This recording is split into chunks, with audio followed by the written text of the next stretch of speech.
Ritu, you're frozen or what? Oh,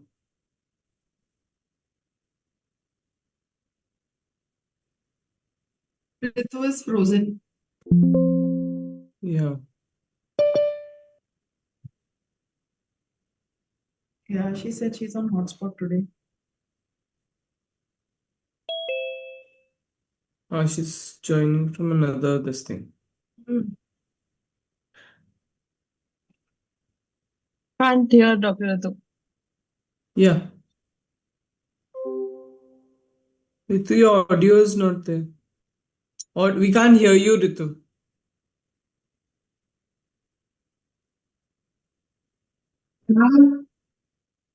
Yeah. Better. Better. But you're still not audible. Still not very audible. What's Katria?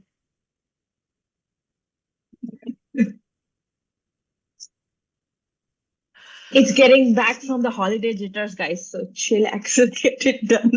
Take your time. The hotspot is also jittery. Some days everything is Some going. days it happens. It happens all the time, believe me. So that's absolutely. Hello. पहुंच गई पहुंच गई पहुंच गई चलो good. Yay, you made it. We can't hear Dr. Ritu. We can't hear you.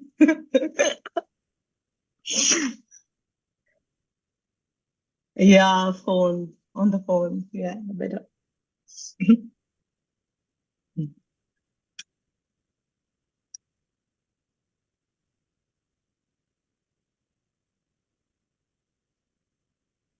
How's it going after the Vibe Connect, girls? Yeah, very hectic after that.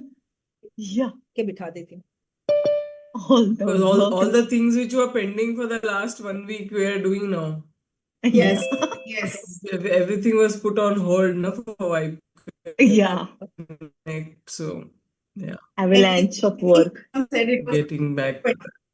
मुझे ऐसे लग रहा है ऐसे शादी खत्म हो गई हो और you know how you are. हाँ, शादी खत्म हो गई हो. Yes, अभी yes, मेरी आवाज आ रही exactly है? same शादी खत्म. Ah, Yes, yes. अभी आ रही है. पक्का? Yeah. Yeah. Lock किया जाए. Yes. I think the phone is good.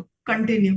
मुझे यहाँ से लॉग आउट. आज वो मेरा ड्राइवर उसको ऐसे फील हुआ है कि फ्लाइट चढ़ा रहा है आज वो घाटकोपर से मुलुंड में 10 मिनट में आई हूँ. वाह. Wow. अब भाग के हाँ चलो. Good, nice. You made it in time. That is good. Let's start. Dr. Shehla. Yes. Dignesh, can we go live? Can I start? Hello, ma'am. Oh, Yeah. We are super. already live. And you have experienced, so dear audience, you have experienced the perfect techno glitch that can always happen. BTS. Behind the scenes. Pictures, work should go on, and the meeting should go on. So thank you so much for waiting for all of us. And now that we're back with a bang, after the wonderful success of the Vibe Connects, the first founding flagship summit, we are back with a special guest. So welcome Dr. Shehla Sheikh to today's Vibe Live Hexalog and wish you a very, very warm happy birthday, ma'am. Thank you. Thanks, dear. Thanks, Ritu. That was Happy really warm. birthday. Happy birthday. Happy birthday. Hey, man. Yes. Wonderful. So we've been literally वो बोलते हैं ना इतनी शिद्दत से हमने Shaila Sheikh ma'am को पाने की कोशिश की है कि we finally got you here, ma'am, today. So really, thank you so much. Most welcome. Pleasure, Raja. Pleasure. Pleasure to have you, ma'am. Love the vibe in this room, you know. Thank you so much, ma'am. Yeah, we truly love the vibe of all these women, and trust me, we just love the sisterhood that we're being able to build up. So, with that, let me start about the vibe. The vibe, which stands for Women Inspire, Build, and Enhance, is a platform dedicated to fostering women's excellence. It brings together women doctors from diverse specialties to share knowledge, leadership experiences, and personal journeys that inspire growth as well as collaboration. There are four fundamental pillars of the vibe that are physical well being, mental health, financial wisdom, and professional excellence. Through various initiatives like the Vibe Connect, the Vibe Live Hexalog, the Vibe strives to build a strong community of women professionals who uplift one another and redefine the landscape of this healthcare leadership. I'm Dr. Ritu Johri, consultant diabetologist and metabolic expert practicing in the western suburbs of Mumbai. I have a unique background with almost 1.5 decades spent in the pharma industry and now last half decade spent treating diabetes, thyroid, and obesity. Besides clinical practice, I also contribute to research and medical writing through being a co-founder of RFECT, which is a medical marketing agency. But what brings me the most pleasure in sharing is the introduction of this exclusive platform, this initiative, the Vibe, along with the lovely women that you can see around. As a founder, I definitely would love to be looking at targeting fostering women excellence. I'm blessed to be complemented by my husband, who's an orthopedic surgeon, and my family feels complete with a teen son and a toddler daughter. With that, let me introduce you to our team Vibe. Dr. Lutika. Hi, I'm Dr. Lotika Purohit. Shehla, we're really very happy to have you with us today on the Vibe Live Hexalog. As you know, I'm a diabetologist and now a lifestyle medicine physician practicing in Colaba for the last 3 decades. Also partnered by the sugar doctor, which is my husband, Dr. Suresh Purohit, mother to an artist and an entrepreneur. I'm part of the national faculty of the RSSDI, a national executive committee of the RSSDI. Have been part of various posts in RSSDI and Maharashtra chapter earlier. And now we are part of our co-founder of the Vibe, and this really gives us a lot of happiness to be sitting every Wednesday afternoon and discussing insights into the journeys of women physicians who we admire, and we just want to share with our other viewers as well. And last week we had a fantastic Vibe Connect, which was really well attended by over 100 women physicians, and we had a wide audience. Now I hand over to Dr. Rukaiya for her introduction. Thank you for accepting this and being here today with us. I am Dr. Rukia Surya Sheikh. I'm a diabetes, thyroid, and an obesity specialist. I've been practicing in Mulund for the last decade and a half. And this journey has taught me that, healthcare is not just about reading the numbers, it's about understanding people. So, and while I'm not in clinic, you'll find me either I'm working out or playing carom and also enjoying this good company and meaningful conversations, the kind that make you think and laugh. And lately, I have started painting. That's my way of adding little color and calm to the chaos of daily life. I'm truly excited to be here today with my fellow women doctors to learn, to share, and to grow together. Thank you so much, ma'am, for being here today. Over to you, Dr. Kavita. Thank you, Dr. Rukaya. Good afternoon, ma'am. Thank you for being with us today. It's such an honor to have you with us on this platform. I'm Dr. Kavita Rane. I practice in Chembur for the last 15 plus years at Rane Hospital and Apollo Spectra Hospital. I specialize in diabetes and obesity management. The story came because my grandfather was sick and he suffered from diabetes, and I pledged my father not to suffer, is why I'm doing this and treating diabetes in the first place. I have gained so much knowledge on this platform with all these wonderful women and the ones that we met at the Vibe Connect this year. And it was amazing to meet all of you guys in real life, IRL. And in other things that I love to do, I love to create videos, editing, music. I love music. I love EDM. I love abstract art. I love art galleries. I love to travel. I have had my photography exhibition at Jahangir Art Gallery. And I love to be on this platform. So thank you very much, ma'am. Over to you, Dr. Pranjali. Thank you so much, Kavita, and good afternoon, ma'am. I am Dr. Pranjali Shah, Director and Chief Diabetologist at I Heal and App Diabetes Clinic. It's an eye and diabetes specialty center in Mulund. I love treating young diabetic patients and help them live longer and stronger. But apart from that, I believe in awareness. So we do a lot of community awareness camps and more. We have screened more than 30,000 local communities for diabetes and eye preventable eye diseases. But if you don't find me in my clinic, you will see me doing farming on weekends. You will see me hiking with my boys or playing with the pets. I was a state level badminton player, so that's my stress buster. Whenever the days are exhausted, I'll be on the court playing badminton. Apart from that, I love connecting with leaders like you on Wednesdays. It's a good learning platform, and we enjoy learning from all the leaders like you on every Wednesday. And we look forward for the Wednesdays, ma'am. Thank you so much, and over to you, Dr. Ritu. I'm actually so overwhelmed, to be honest. I seem to be in a room full of absolutely fantastic, multi-talented women. And believe me, I'm wondering what am I doing over here? Actually, there's so much to learn from you all. कि मैं सोच रही थी अरे यार करने क्या वाली हूँ? What am I going to really say, to be honest? So I mean, I'm just looking forward to having fun with all of you all, to be very honest. Bilkul, bilkul, bilkul. That is what is in store for you, ma'am, today. So, just to give a brief on the topic, because ma'am has been an amazing persona. She is a consultant endocrinologist at the Sefi Hospital in HN Reliance Hospital, Mumbai. She's the vice president of the SAFES organization. She's been principal investigator in various international clinical trials. She's been the member of executive committee ESI between 21 to 24. She's been the treasurer of the ESI Maharashtra between 2019 to 2022. She's been awarded top dogs back to back between 2017 to 2023 by Mumbai TOI Group. She's also received amazing awards like the Hamdan bin Rashid Al Maktoum Foundation for Medical and Educational Sciences Award for Research in Ramadan. And also, she's been the author of International Hajj and Diabetes Guidelines and IDF DAR Guidelines 2021. So, welcome everyone to the Hexalog with Dr. Shehla Sheikh. We bring you this dynamic woman whom you're going to hear in the next few minutes, who's been always on her toes to ensure that patients get the best and do the best in their clinical lives.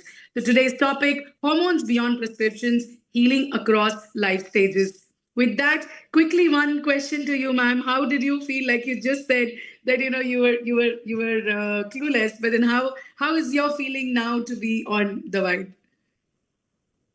Oh, I am to be very honest, happy, overwhelmed, overjoyous, and I'm so glad I came here because you come to know so much beyond what you think you know, and that's the beauty about life, Ritu, that every day teaches you something new. So I mean, True, that's so true, ma'am. That's so true. and that's what I think I'm going to learn today. I'm going to learn from all of you all. And as I said, the most important thing which I really like about this room is the friendship. That's what I think. I Absolutely. think that's most important. I mean, when we have each other's backs, Ritu, I think life's Yes. relatively much more easy and simple. Especially women have each other's backs. Absolutely. You just I said can it. see that very, very obviously in this room.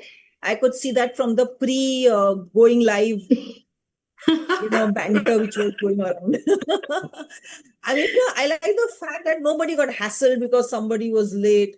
Nobody got hassled because there was a connection which was not happening. Nobody went, oh, kind of a thing. And I think that's what women bring to the table, to be very honest. That is so beautifully said, and thank you so much, ma'am. It really means a lot to come from you. Honest. So, with that, we look ahead to have a lot of fun. So, Kavita, over to you for the first segment. Thank you, Dr. Ritu. So, hi, ma'am. Good afternoon. Hi, Let's move on to the first segment. It's called The Calling. Why endocrinology? So, endocrinology is a specialty built on patience, continuity, and long term patient relationships. What drew you emotionally and intellectually towards this field?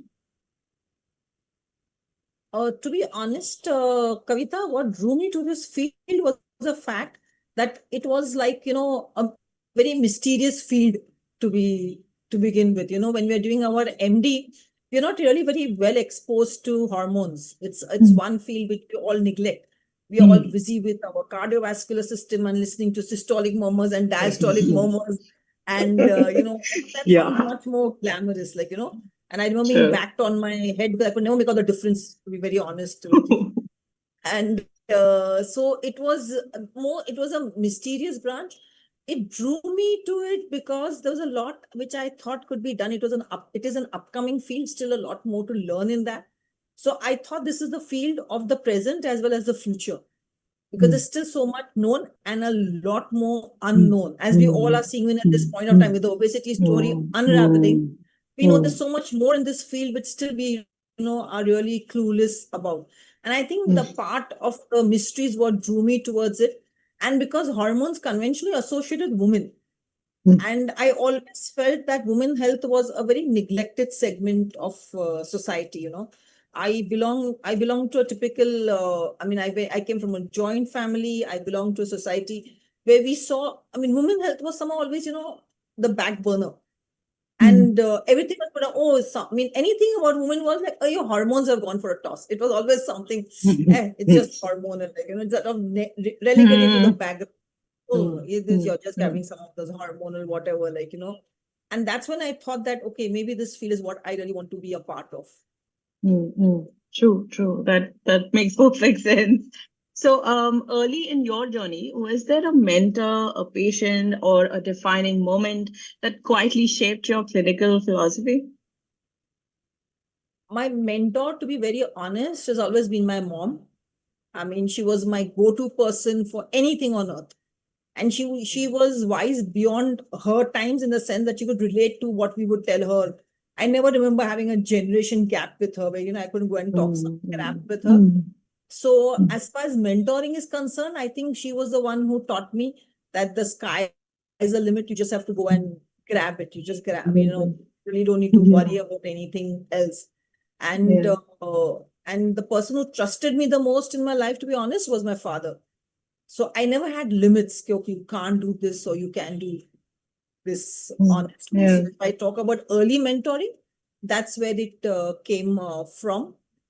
And as far as if you ask me about, of course, as we go along the way, if your questions are a number of people who are part of that journey. But yes, mentoring would be that. If you ask me about that one, I think the second part of your question was about some moment. Defining moment. Which quietly shaped your clinical philosophy. Process was, the first patient I lost after I started practice. It's very vivid in my mind. We lost her in the ICU. We were standing over there, absolutely dejected after trying for 8 days, really, losing sleep over it, standing over there, really dejected. Believe me, we were really down and out and wondering, what just happened? And that she was a 28-year-old girl, and her mom must have been around maybe 55, 58. Her mom came to me, put her hand on my shoulder. A mom who's just lost her baby, her kid, came to put her on shoulder and told me, Doc, I know you tried your best. That's okay. You don't need to take it so hard. And that's when it struck me that when you keep conversations open, when you tell people that, okay, this is what we are doing, this is what we know, this is what we don't know. Maybe, we need help in this. We need additional help. We need these people to come in to help us solve the problem. And when you keep on communicating to relatives, it's much more easier in the journey. And I think often the problem occurs when we are not communicating enough. We are often, as clinicians, what happens, Kavita, is we're scared of difficult conversations. What we are never taught in medical school is to say, I don't know. As a student, if you said, I don't know, it's supposed to be, oh my God, that's a crime. How can you say I don't know? And to learn how to tell a patient, okay, I don't know, I need help for this. I need to understand this better. I need to check on this.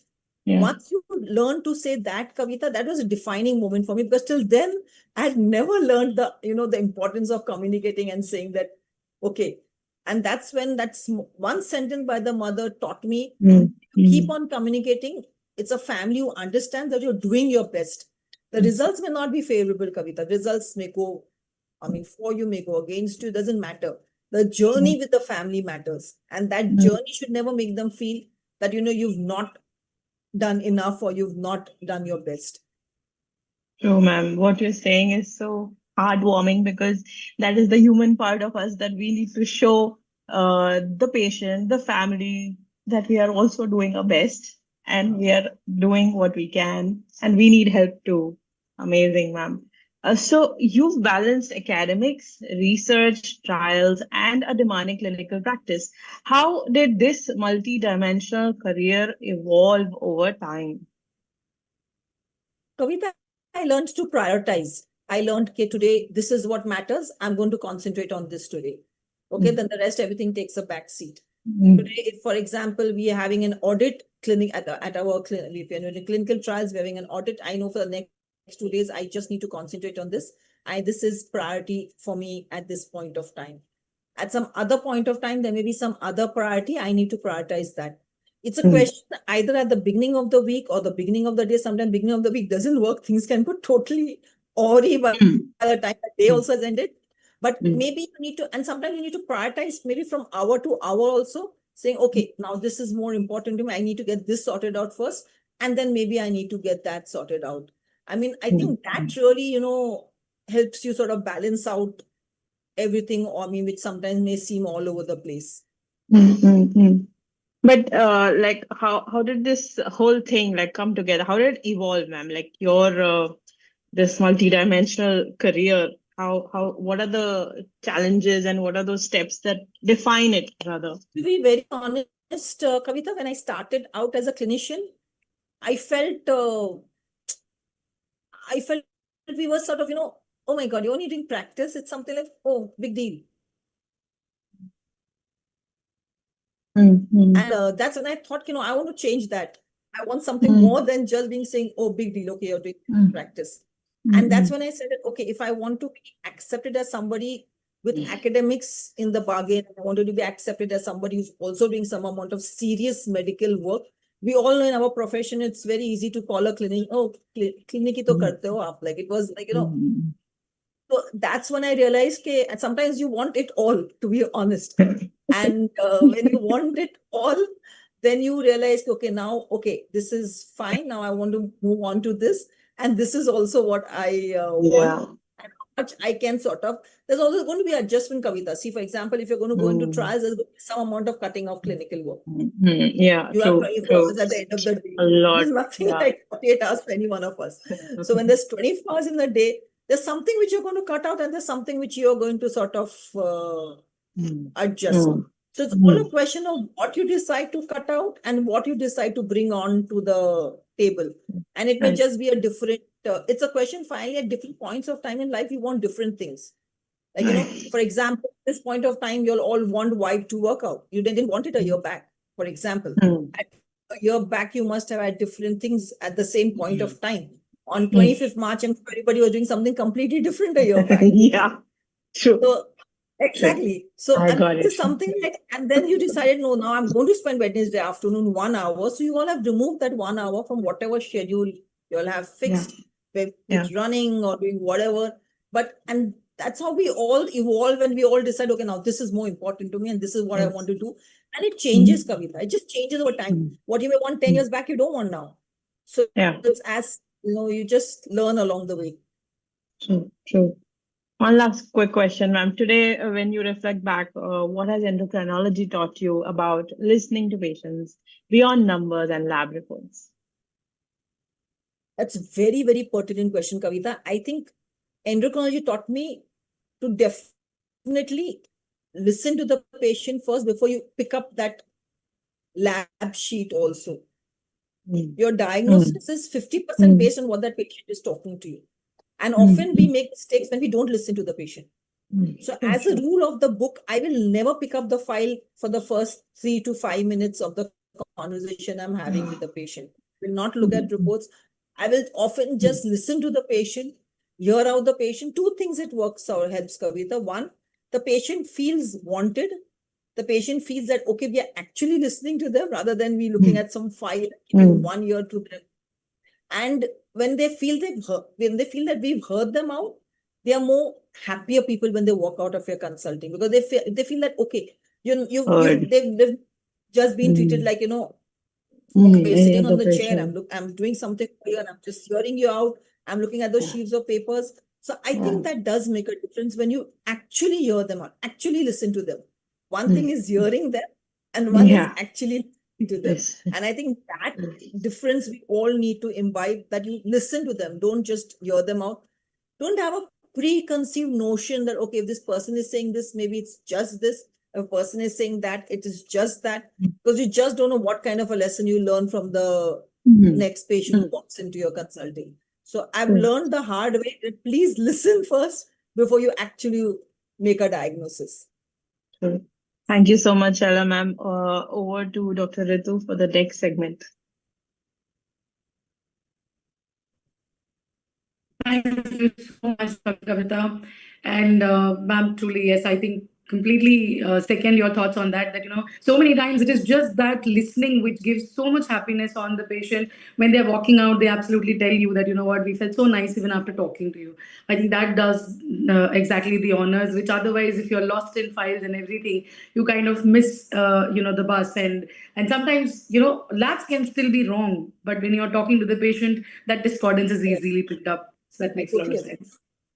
Bilkul. So the next segment that we are going to talk is, I'm sure, very close to you: women and hormones and a changing landscape that we are seeing over the period of time.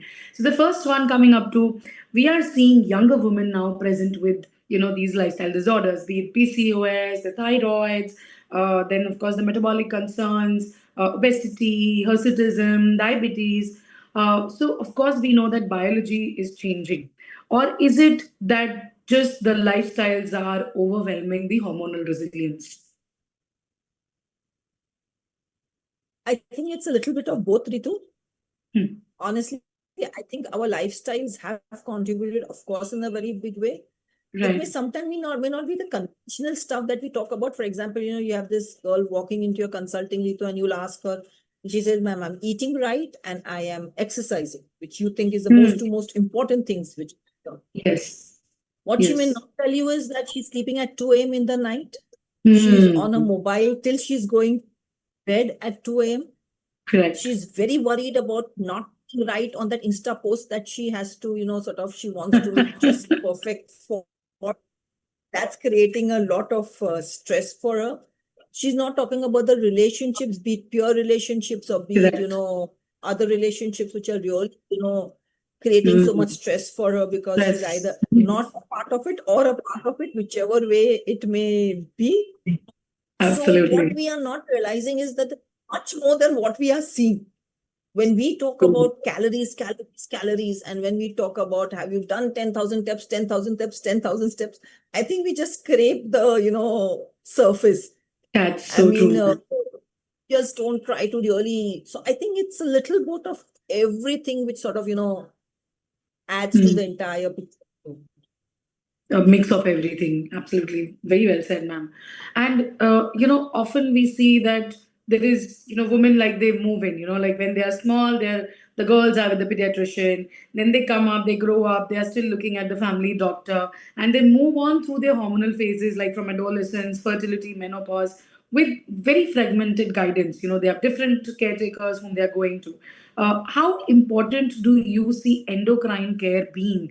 That somebody is there with them right from the time that they are, moving from adolescence, probably entering puberty also. That itself is a very big gray area. People are not very well educated about that. Not every woman is having all the values or the answers to the questions that the girls may have when they're entering that puberty. So, how do you see the importance of continuity in endocrine care, and how do you think we can shape that better? In our country, the problem lies is that people are paying from their pocket.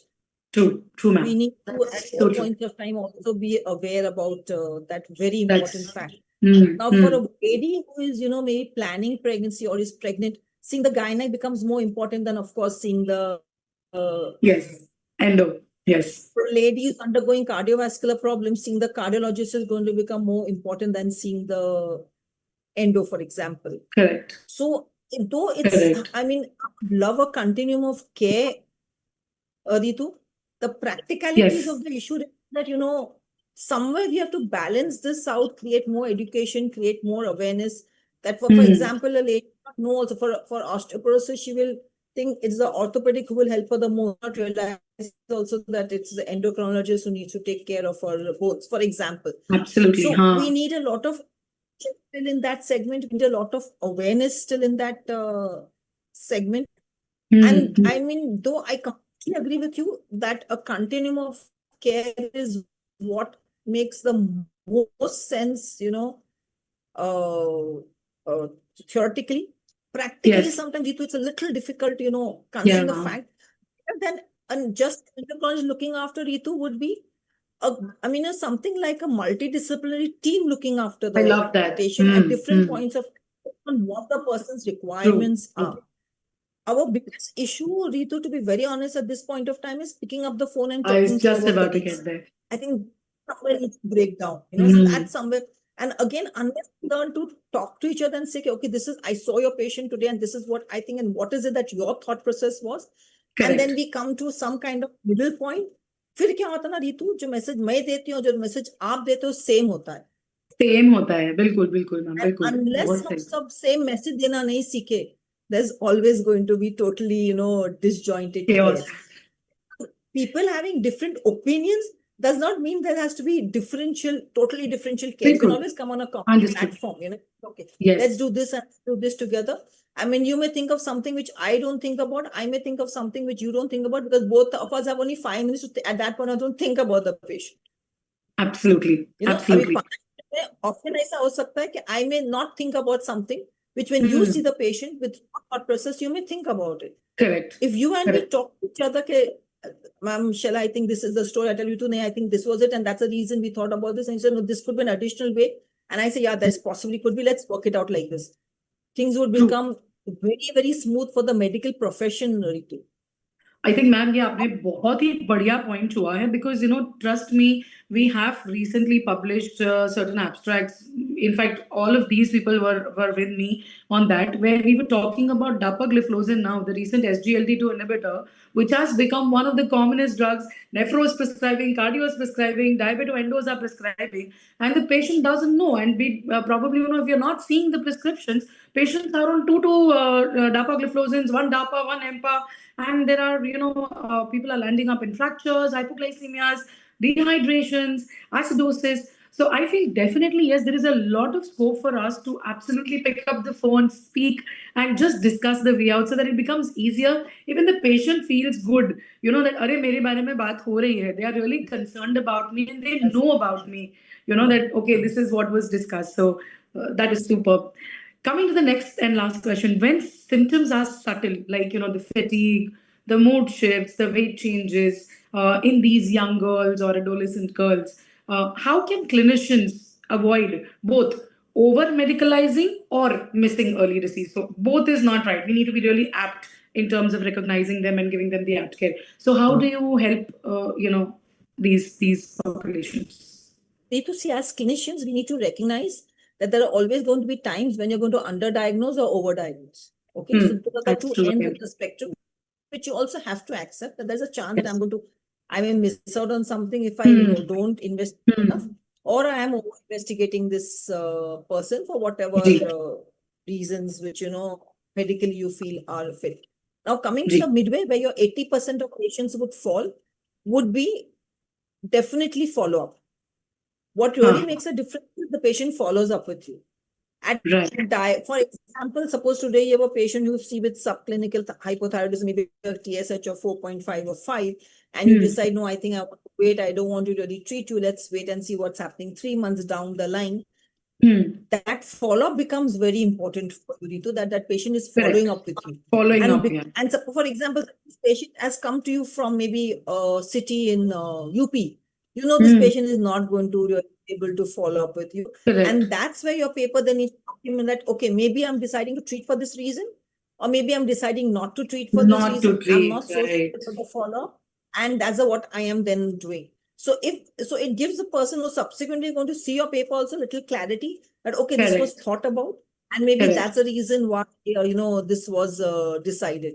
So I think Got that it. that kind of variability does help you, and that's kind of malleability helps, because in our profession none of us can afford to be rigid about anything. Absolutely. Yeah, yeah, yeah. We keep on changing according to what the patients come to us with.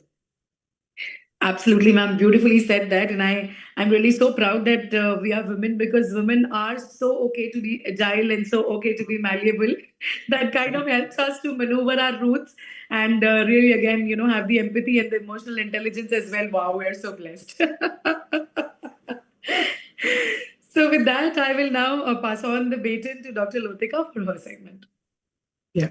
Okay. So really, it's been so nice talking with you, Shehla. So now we move on to the third segment, which is beyond the clinic, prevention and public voice. So you've been deeply involved in awareness programs, and now you also use social media for education. So what drives you to step beyond the clinic? What struck me, Lotika, that in my clinic, I have access to maybe whatever number of patients now I see in the day or in the month or maybe in the year also. And the social media increases this access to a huge number of people who need the right kind of information. Mhm. And that kind of information, I think, should be provided in us in a patient friendly way. Some of my videos can be quite, ridiculous at times, but sometimes it's just that you need to get that message through that, okay, this is what you're talking about in very, very simple layman language. And I think Mhm. that is something that, we again need to sort of get out of those, how do I put it, those kind of curtains which we draw on ourselves, which has been tough for me. It's not been easy for me to, sort of remove the endos cap and try to think about how do I want to, put the message across in an entertaining way. And it is not very, because you're so used to being a doctor and you're so used to a certain, way of Yes. behaving, and you're so used to a True. certain, thought process, that you're like, Mhm. okay, will this journey come across well? So we all are learning. We all are learning how to, get Yeah. out of our comfort zones and put it out there. Okay. So digital platforms, they can empower also as well as confuse patients. As we've seen, a lot of people, they get very confused with whatever is put out. How can doctors use these digital platforms responsibly? I think it's actually very important that we use a digital platform. You Mhm. cannot underestimate the power or the reach of the digital platform now. Okay. You become a dinosaur in the room. I'm not sure the dinosaur would fit in this room, but yes, you would become a dinosaur in the room, to be very honest. And Mm-hmm. that's what none of us want. And we Mm. are rapidly evolving times, and True. we just need to rapidly evolve ourselves. And personally, I believe there's no age at which you evolve. You know, I believe it's only a question of you having the desire to all the time, learn, teach yourself, all the time sort of grow. So then there's no limit to when you teach yourself, and you can't afford to ignore digital media, Lotika. You just can't afford to. Mm. Mm. Yes, that's true. Okay, endocrine diseases in India often detected very late. What needs to change there in the system? The mindset or the system or both? Both, the Lotika, both need a change. Mhm. Both need a change because we need to understand that endocrine disorders, the reason they're diagnosed late, because I think the knowledge that is not there with everybody regarding endocrine disorders. So unless you Okay, educate your colleagues, unless you educate the lay people, unless you really talk about it true. more, sometimes the awareness may also not be that there could be something like this. Like fever, everybody knows, okay, you have fever, so it could be at least the basics. This could be this known. But if you're seeing a person with strive, for example, Cushing's is not something which anybody really thinks about. You know, we Mhm. don't think about, for example, a person could also be on exogenous steroids and be Cushingoid because of that. And nobody Yes. realizes that at gain, that worsening, or that all that is actually connected to the so-called, Mhm. cortisol in whatever form is being consumed by the patient, which can be huge. Another area which I Yeah. really want to educate your Lotika and Shall have this platform is these kids who go to the gym and who are injecting themselves with all kinds of hormones and all kinds of crazy Oh, stuff. yes. Another Mm-hmm. area which we really need to work very seriously as professionals. It's very, very heart wrenching to see some of them, cycling and then taking FSH and then taking HCG and then taking growth hormone and then taking testosterone and doing all kinds of abuse to their bodies. So I think that's another segment, which we need to really talk about much more, Lotika.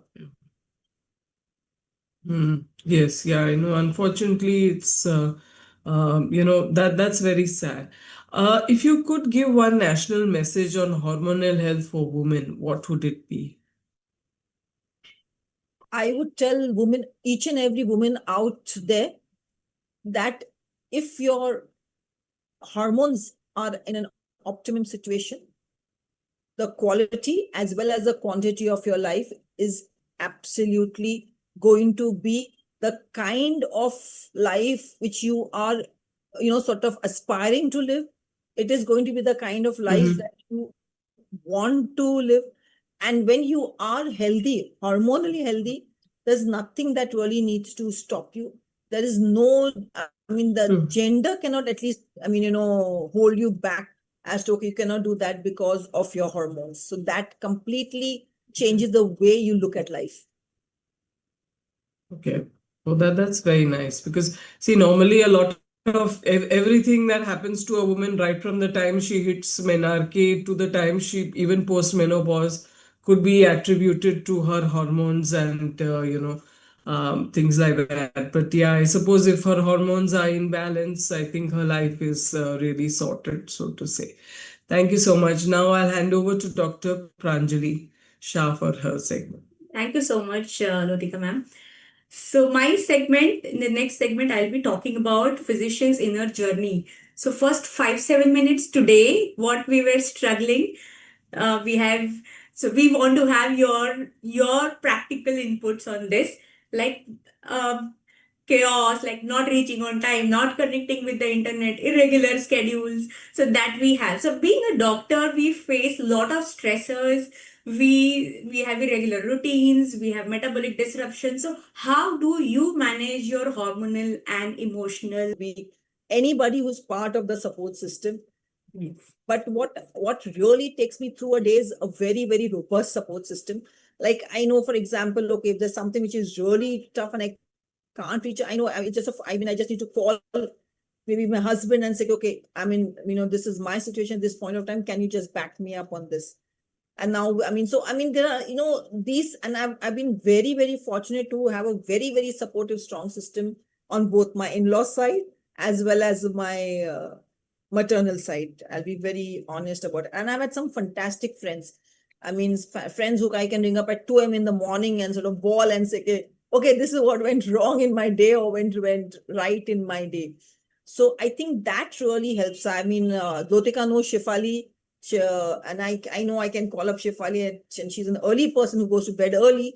And I'll call her exactly at 3 a.m. at night and say, Shefali, this is what just happened. And she's okay, relax.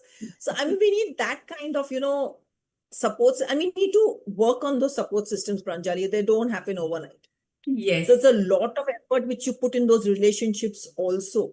So anybody who thinks that the support system is just going to happen, it's not going to happen. You Exactly. as an Very true, ma'am. individual, as a human being, have to also put in that kind of effort where the person also knows, okay, I am also available for you at the drop of a hat. And then if required, you should be available at the drop of a hat. So it is never a one-way traffic, Pranjali. There is always a two-way traffic. There is always giving and taking. It's a question at what point of time who's giving and who's taking. And I think on even the most difficult days, you can, sort of sail through them without really getting too worked up about it, frankly. Yes, so I'm truly blessed to have my sisterhood here because I know I was running late and I was coming from Ghatkopar in 7 minutes. I was like, so all of them will just chill, don't worry, we'll just shift your segments and just relax. So yes, ma'am, support system is really important. And so next question to you, ma'am, is after years of managing chronic diseases, how do you cope up with, your and you prevent your compassion fatigue? Like we are doing the same thing years and years. So how do you manage that? You want a very honest answer, Pranjali? Yeah. This is unfiltered segment. So we want, yes. I I I believe a lot in a superpower, Pranjali, by whatever name you call it. Wow. And though Okay. I'm not a conventionally religious person by the book, I do believe that good begets good and karma comes back.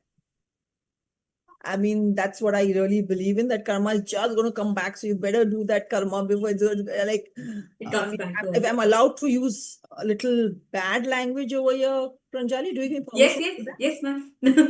So, I mean, one of the statements which is really stuck in my mind is, I mean, karma is a bitch. It always, of bites you back kind of a thing, So it's like, I mean, those, and that keeps you going, Pranjali. I mean, there are days when you're very badly behaved. So it's, I mean, I'm as human as anybody. And there are days when I want to snap and I want to be like, oh God, why don't you just understand after all this? I think for the end time, especially when you're on rounds and, something has Yes. really gone wrong and you're like, yeah, well, I told this you, but I've already told you to fight and why can't you get this right? So I think we do that.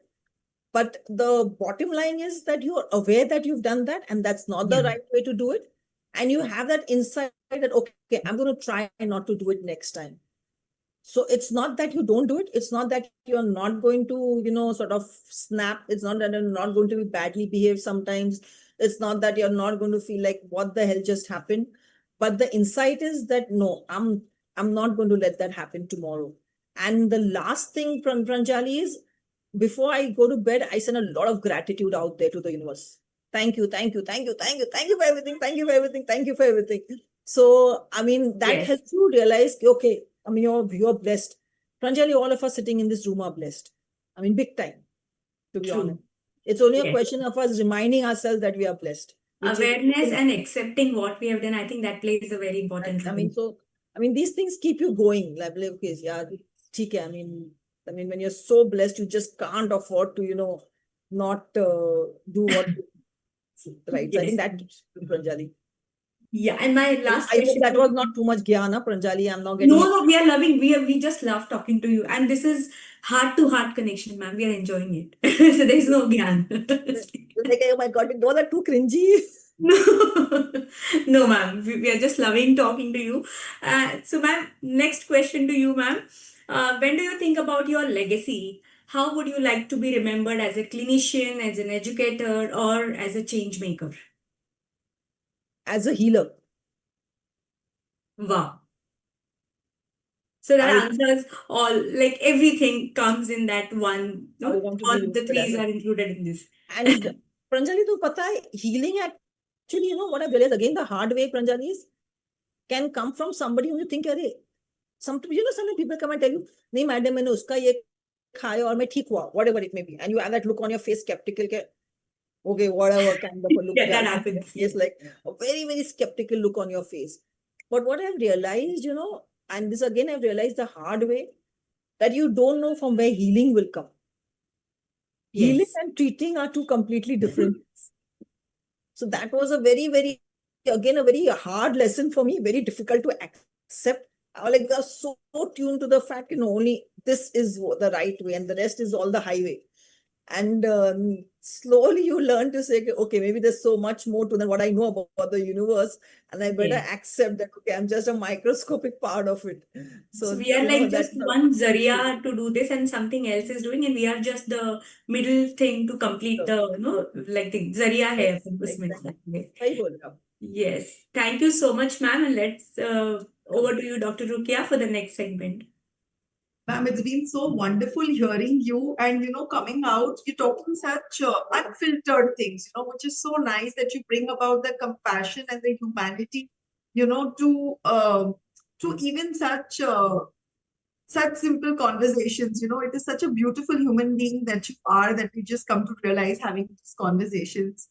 So, ma'am, my segment, the first one is about the audience ask. And we have questions here for you where the audience wants to know that, despite medicine is advancing, we are getting better and better drugs and, better diagnostics.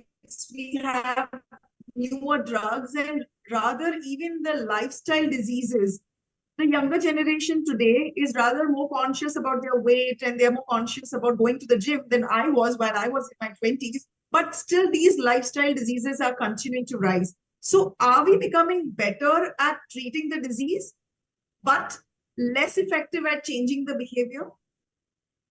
Why is it so? I think because our attention span has reduced, Rukaya.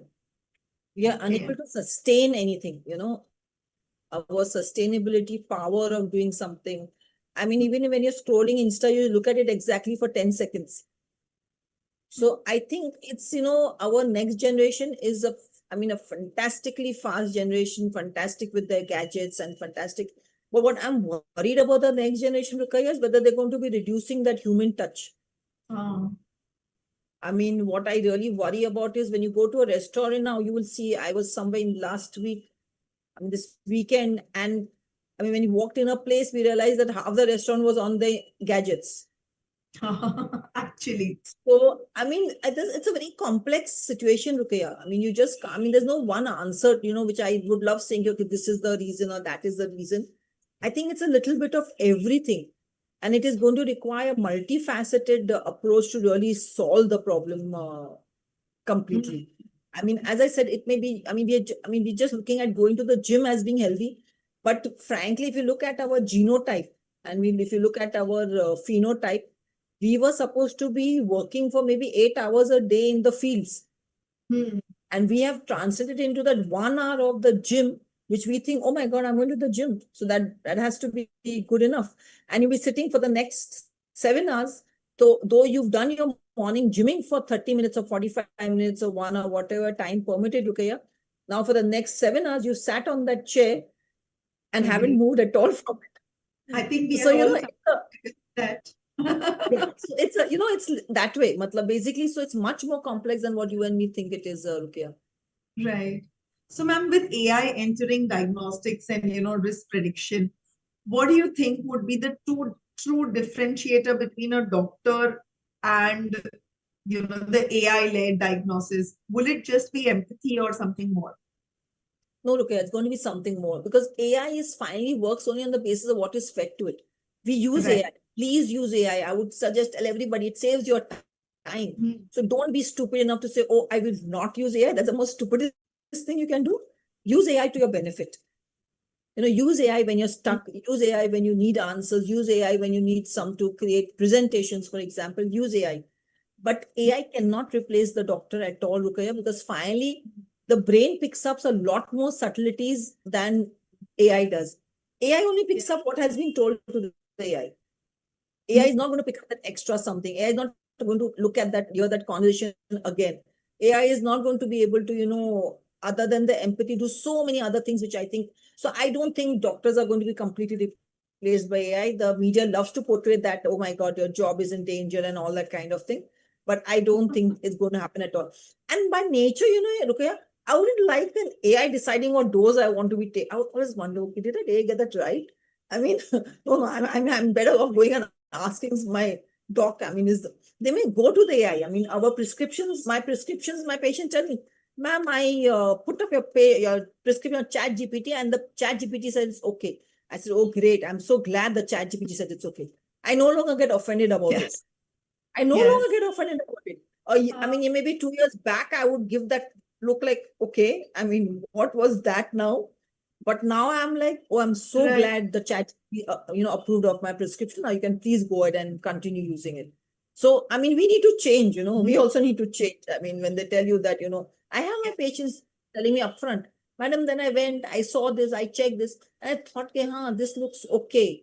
So that's why I came back to you. I said, I'm so glad ChatGPT gave approval for my consultation. I mean, just take it into stride.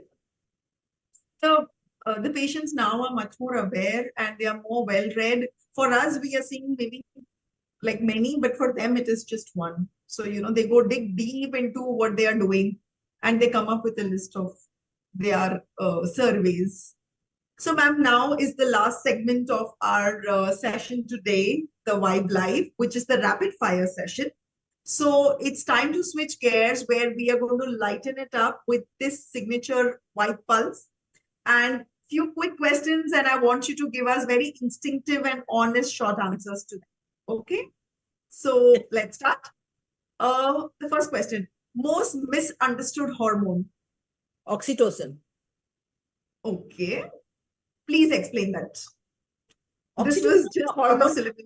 There's a high level oxytocin in this room at this point of time, which is which is deciding the love and the romance and the romance. I mean, I loved using the word romance instead of bromance, and Yeah. the connectivity and all that is what is oxytocin all about. Other than, of course, what is its use in parturition, but I think it's one of the most misunderstood hormones.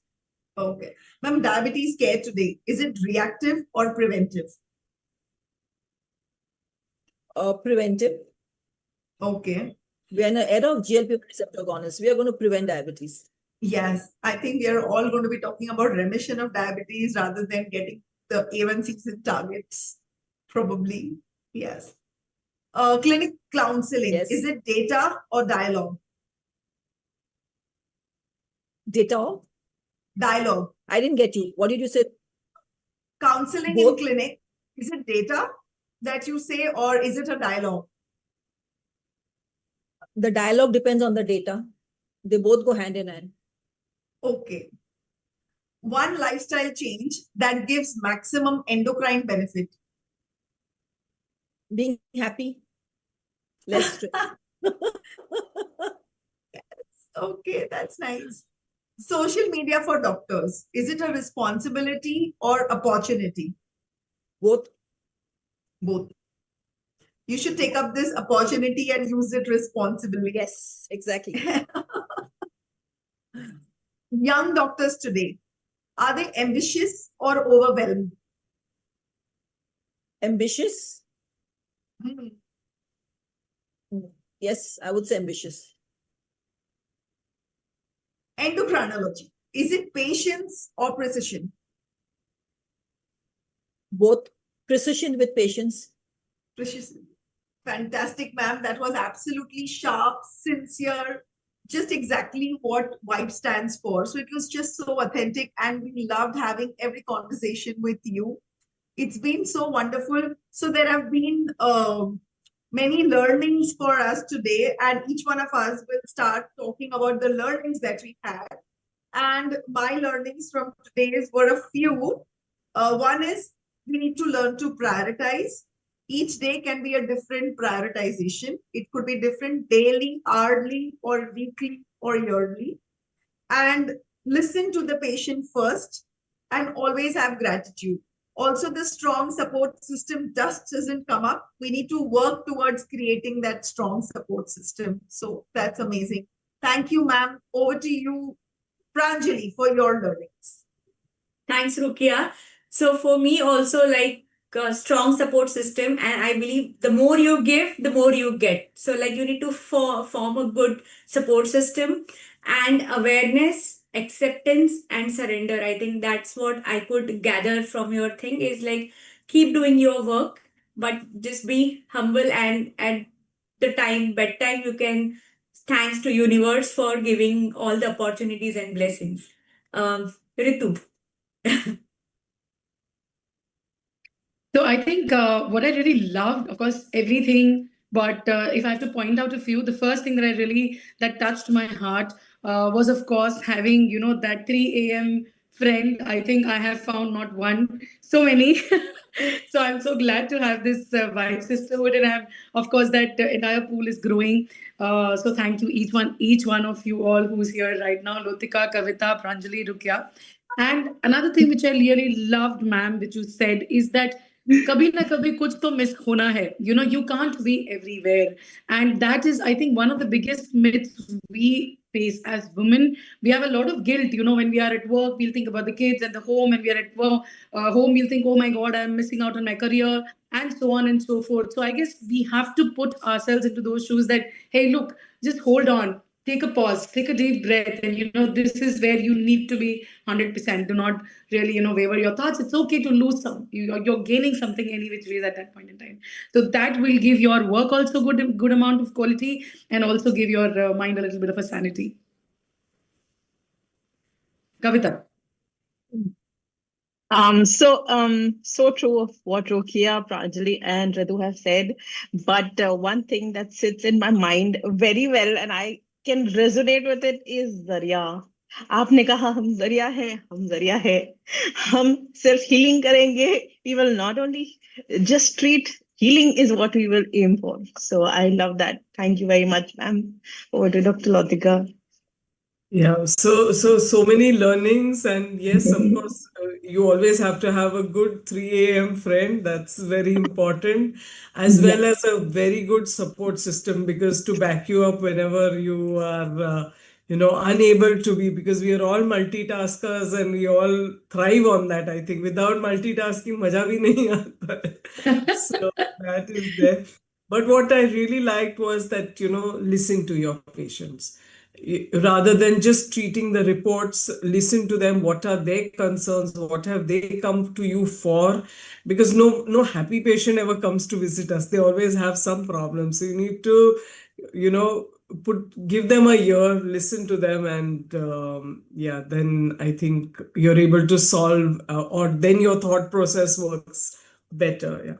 So this has been really fantastic, hearing you and sharing experiences with all of us. And thank you so much. And thanks to all our viewers who have been here, who have heard us. And Shella, is there any quote you'd like to add? Any quote that motivates I'm you? just so happy to be here, honestly.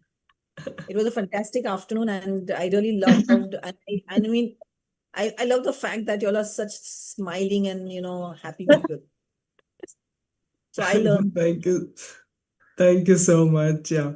So we end with our signature sign off, which is the vibe. Put your fingers together. Yeah. So at the count of three, we say, be the vibe. 1, 2, 3. Be the Be Be the the vibe. vibe. vibe. Thank you so much for being there with Thank you, us. And ma'am. Thank you yeah, so Thank you so much. much, thank ma'am. you Thanks so for having me here. yeah. We Thank had so much Okay. fun. I hope you did too. No, I did. Yeah. I really did. Absolutely. And I spoke absolutely from my heart. Yes, Yes. Yeah. absolutely. Lovely. Lovely. Great. Thank you. Thank Thank you. you.